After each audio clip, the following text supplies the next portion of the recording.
Attitude is Everything by Jeff Keller. Introduction. The night that changed my life. The greatest discovery of my generation is that human beings can alter their lives by altering their attitudes of mind. William James. In 1980, I graduated from law school and thought I'd be a lawyer for the rest of my life. After all, that's what I'd wanted to do since my early teenage years. At first, everything went according to plan. After a lot of studying that summer, I passed the bar examination and was admitted to practice law in New York. My personal life was also on the upswing. In early 1981, I married Doris, a law student classmate. I was on my way to much success and happiness, or so I thought. But after practicing law for a few years, I realized I wasn't happy at all. Sure, there were something I liked about being a lawyer. I enjoy helping people resolve their disputes, especially when I could save them the agony of lengthy court proceedings. Yet there were so many things about being an attorney that I dislike, and that just seems to drain the life out of me. Mounds and mounds of tedious paperwork and motions to be filled, constant delays and postpones. It's just not uncommon for a trial to be postponed 10 times. I tried going to work. I continued to grind out the work but grew more and more dissatisfied as an attorney. I was frustrated and very depressed. To put it bluntly, I didn't like my life and saw no way that things were going to improve. Have you ever had a job where you dread going to work most days, where you feel the weight of the world on your shoulder each day? Well, that's how I felt. I was literally hunched over and in pain, both physically and emotionally. I looked much older than my years. I began to get headache all the time and my stomach was constantly churning. Fearing that I had some serious health problem, I saw some doctors and they ordered a battery of tests. Every test came back with the same result. They couldn't find anything physically wrong with me. One of the doctors suggested that I take Melox to calm my upset stomach. Spiritually, I was dead. Nothing in my life had much meaning. This day to day drudgery was also affecting my appearance. Although I was in my late 20s, I looked like I was 40. In the early part of 1985, shortly after I had turned 30-year-old, I was burned out. And one particular evening, while sitting alone in my den, I knew that something had to change. Not knowing what to do, I simply said out loud, there's got to be more to my life than this. There's got to be more than this misery and unhappiness. Help comes from an unlikely source. Later that night, I was watching TV in the den. It was around 1 am, and my wife Doris had already gone to bed. But I was feeling so down I couldn't sleep. I channel surfed, looking for something to occupy my time. I turned it to, of all things, an infomercial. Normally, I would have changed that channel in the fraction of a second, but for some reason, I listened. The product being peddled was called the Mental Bank and was endorsed by actress Florence Henderson of Bradley Branch fame. The Mental Bank was a home study course that explained how everything we achieve in life is based upon our subconscious beliefs. I felt so desperate at that point that I decided to go for it. I pulled out my credit card and ordered the program. That night in my den was the turning point of my life.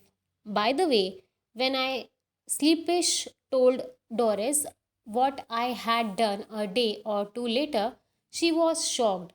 You did what? She asked in amazement. It's not that she objected to the purchase. It was just so out of character for me to buy something like that on impulse, and worse yet, from a TV in commercial. Several days later, the mental bank program arrived at my doorstep, and I was fascinated and excited to begin learning how our thoughts determine the quality of our lives. Prior to that time, I had never heard these ideas. Unfortunately, they didn't teach you this stuff in school. The mental bag program spurred me in seek out other motivational resources. I began to read books by Napoleon Hill, O.G. Mendano, Norman Wilsett, and Robert Sluggett. I started reading the Bible on a regular basis, and I early listened to inspiring audiocasters program by Zig Ziglar, Earl Nightingale, and many others. I felt like a person who had wandered for days in the desert with a parched throat and suddenly found a stream of water. Now, I can't tell you that everything in my life changed overnight because it didn't happen that way. But from the moment I began to change from a negative attitude to a positive attitude, I started to get significant results. I felt better. I had more energy and I started to achieve goals that I would never have accomplished before, all because of a change in my attitude. I am also happy to report that when people now ask how old I am and I say 44, they inevitably reply, "You look so much younger." It's all in the attitude. From lawyer to motivational speaker, I continued my self study program in my spare time while I worked full time as a lawyer. The positive thinking was helping my attitude at work, but I felt a passion for my hobby that I never felt for my work, and I dreamt about the day I could walk away from my job. In 1989, after 4 years of intensive research about attitude and motivational concepts, I agreed to present some adult education seminar in the evening at a local high school. I was to be paid $30 for each 2 hour class. Not the kind of money that lets you quit your day job. As I stood in front of a class to start my first seminar, I was petrified. My heart was pounding and I was sweating, but somehow I managed to muster the courage to just do it. The student loved the class, and I got a real adrenaline rush from presenting the material that had revolved my own life and that had the power to do the same for others. I was on my way. Eventually, the speaking fees grew a little larger, and in 1990, I decided to praise out my law career over the next few years. This wasn't simple decision. I had gone to 4 years of college and 3 years of law school to obtain my law degree.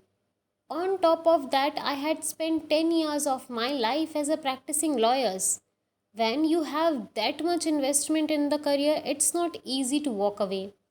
Then, of course, there was the money issue. As a lawyer, I was on track to earn $1 lakh in a few years, and I had to be earning that much and more for the rest of my professional career. Taking a stand. Although I was earning a little more income from my new hobby, I realized that I'd have startup expense in launching my new enterprise. Fortunately, Dora's and I had saved some money over the years. To supplement my income, I began to sell a line of merchandise with my unique "Attitude is Everything" logo. But there was no way to avoid it. I'd have to take huge financial backward to start my new business, at least in the beginning. And yet it was time to move on. I felt as if I was being pulled out of the legal profession and into my new career. Whenever I spoke to an audience or wrote a motivational essay, I was so investigator and full of life. I knew that where I belonged, so I made a gradual transition. working 4 hours a week as a lawyer, then 3 days a week, and then 2 days a week until in 1992 I began working full time as a motivational speaker and writer. Trust me, my mother wasn't thrilled when I told her that I was giving up the practice of law to speak about attitude. After all, it doesn't carry the prestige of saying my son is a lawyer. But these are issues you have to deal with when you take a stand in life. You have to face the fact that some people will disapprove of your decision. I also learned that you often have to let go of something in your life and take a few steps backward before you can move forward in the new direction. Part of a price I had to pay was giving up the money, prestige, and security of my legal career. By the way, as it turned out, my mother became very supportive of my new career, especially when she saw that I was making progress and that I really enjoy my work. Why am I telling you all this about my career translation? It's not to impress you with what I have done. Believe me, I have made plenty of blunders and mistakes along the way. I am sharing my story because I want you to know how drastically my life changed and how much better it goes when I made a change in my attitude. Proof position that indeed attitude is everything. How you will benefit from this book. Some final thoughts before we launch right into this material. This book can help you no matter how positive or negative you are right now. If you are negative, don't despair. You can use these concepts to develop and maintain a positive attitude and to achieve incredible breakthroughs in your life. If you are already a positive person, you can use these principles to soar to even great height of success and fulfillment. I have spent more than 14 years researching why it is that some people succeed while others achieving disappointment result. During that time, I have read a few hundred books and thousands of magazine articles on attitude and success. I have listened to more than 2000 hours of audio castles program. In addition, I have interviewed countless high achievers to learn their success secret. More importantly, I have personally applied each and every success strategy that is described in this book. So, I know from first hand experience that these ideas work and that they have the power to literally transform your life. Please don't misunderstand me. I don't claim to be a know it all on these subjects. Far from it. I consider myself a work in progress and I continue to learn every day. However, I know that it's like to have a negative attitude because that's the kind of attitude I had for the first 30 years of my life. I know what it's like to be doubt yourself and your abilities because that's what I did for 30 years. All of the positive changes that I have made in my life are the result of practicing the principle you will read about in this book. Think, Speak, Act. This book is conventionally divided into three parts, and each part contains a series of lessons. So, if you ever need reinforcement in a particular area, it will be easy for you to turn to that lesson and reread it. In part 1, Success Begin in the Mind. We will be forcing on the power of attitude and belief to shape your destiny. You'll learn how your success initially depends on the way that you think. In part 2, Watch Your Words. We'll concentrate on the way that you speak, how your attitude is reflected in your words, and how positive language can help you propel your towards your goals. In part 3, Heaven Help Those Who Act. We will cover the final leg of our journey. Even if you think positively and speak positively, you won't achieve your dreams until you act. You can't sit back and just expect success to pay you a visit. In this session, you will learn the action step that will turn your dreams into reality. When you think, speak, act in ways that support your success, You will be firing on all cylinders and on the way of achieving phenomenal results in your life. Part 1. Success begins in the mind. Success is a state of mind. If you want success, start thinking of yourself as a success. Dr. Joyce Brothers.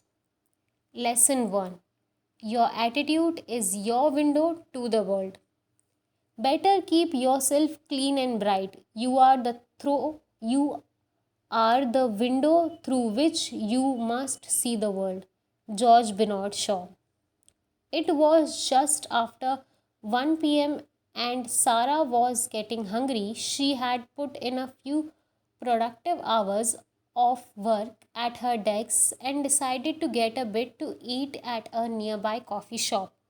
A few minutes later, Sam walked into the coffee shop. He too was on a lunch break. Sam sat down at a table a few feet away from Sarah. The same waitress served Sarah and Sam that afternoon. Each customer waited about the same amount of time before the waitress took the order. Each of them received their meals around the same time. Each of them was served well prepared, wholesome food. And each waited the same amount of time for the waitress to deliver the check.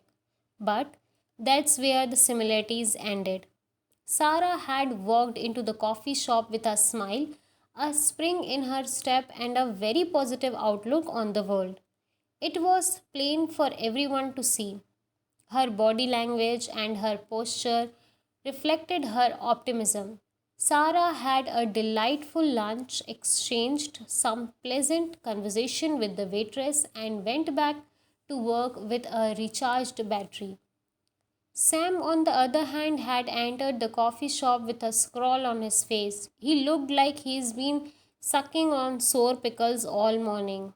He was hunched over and tensed. His body language cried out, "Stay away from me." He was annoyed when the waitress didn't take his order immediately. He was annoyed at how long it took for his meal to arrive.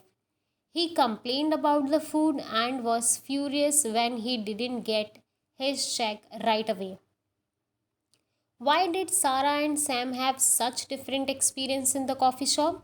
Remember that each was treated in exactly the same way. It comes down to this. Sarah sees the world with a positive attitude, Sam sees the world with a negative attitude. A definition of attitude.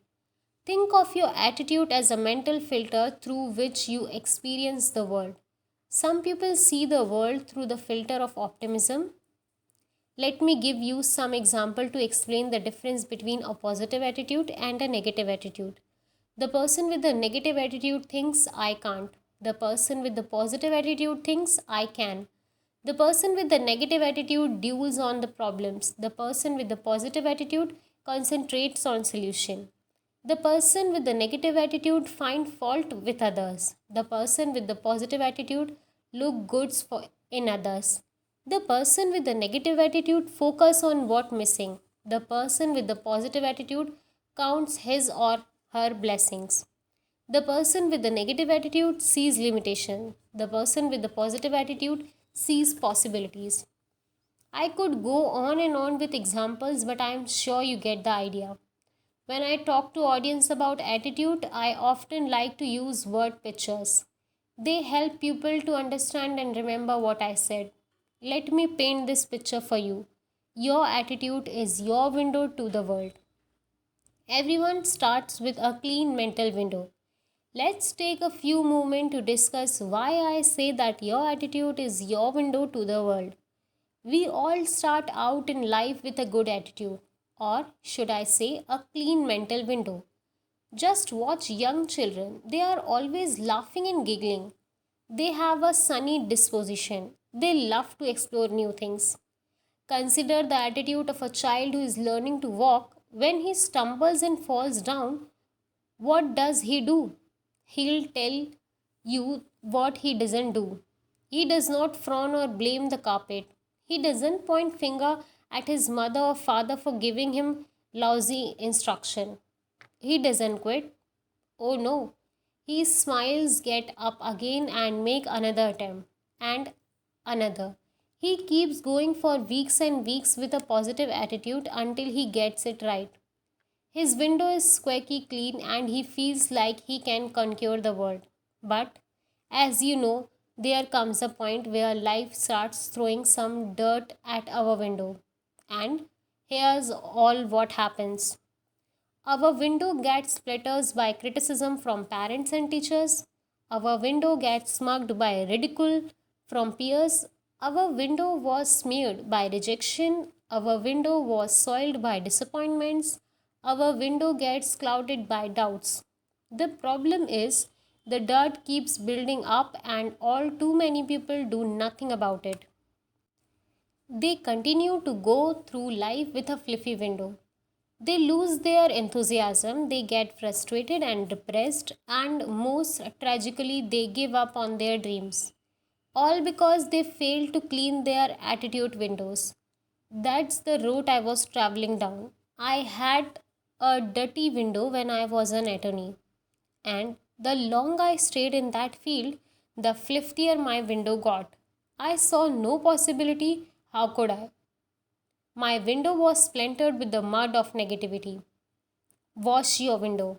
But then, by the grace of God, I learned that all I had to do was clean off my window.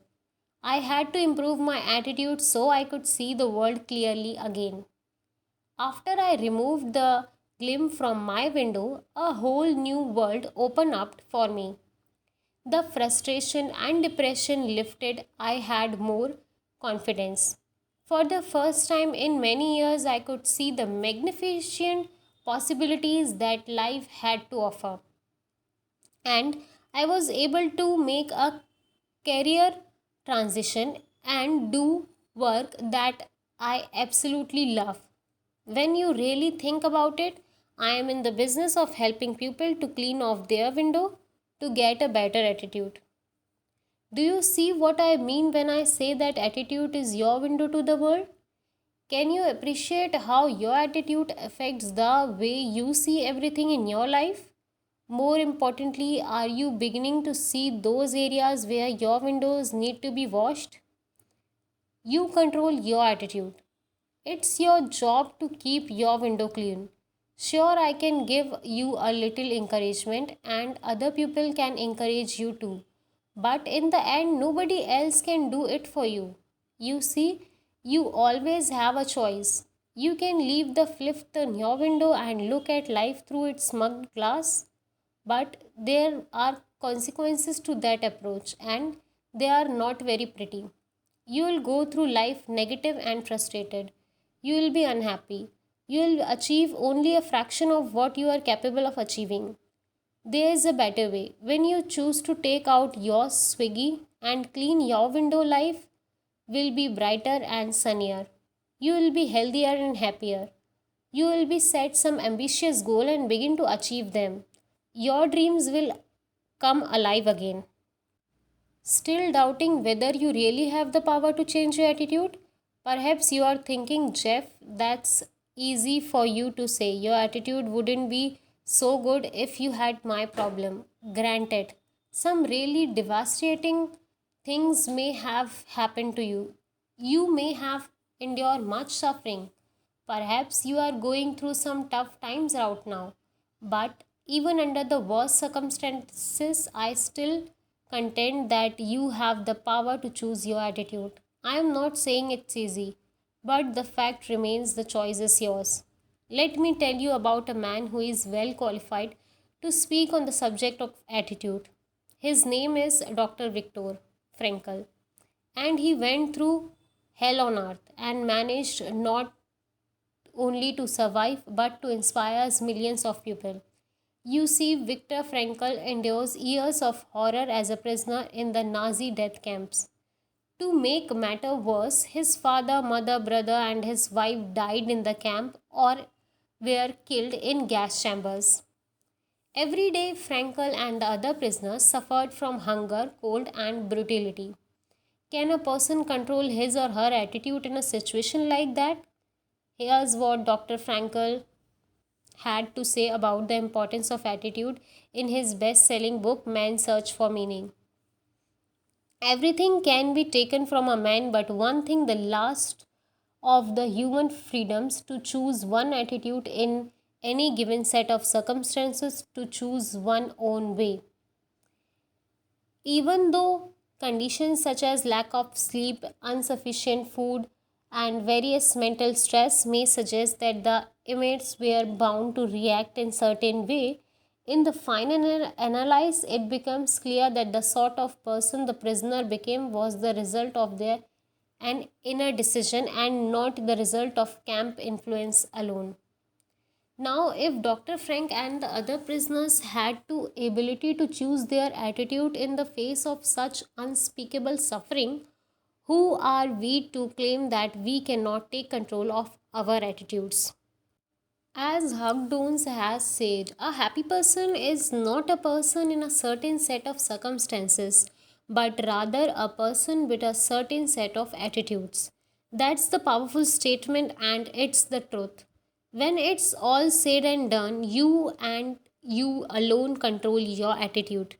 Attitude and success. Okay, let's say you clean off your window and develop a positive attitude. You are smiling. You sit home and think positive thoughts. Will that alone lead you to outrage success and realize of your fondest dream? No, it won't, because there's more to success than just having a great attitude. To maximize your potential and achieve your goals, you need to apply certain time honored principles of success that have helped millions of pupils to achieve extraordinary results. And they will do the same for you. In the next 11 lesson of this book, I'll be taking you through these success principles step by step. You will learn about confronting your fears, overcoming adversity, harnessing the power of commitment, and much more. You will get the information and inspiration you need to start living the life you will always dreamed about. Still, you may be wondering, what do these success principles have to do with attitude? In a word, everything. That's why I say attitude is everything. Without a positive attitude, you can't activate the other principles. Your success in life begins and ends with the attitude. It's only when you clean your attitude window that the other success principle can shine through. If your window is smuggled, only a fraction of the light of these principles can get through. Your success is limited or even blocked. But when you learn to keep your attitude window clean, the light comes pouring in, and you can use these empowering principles to earn more money, have more satisfying relationship, increase your spiritual awareness, and reach your full potential.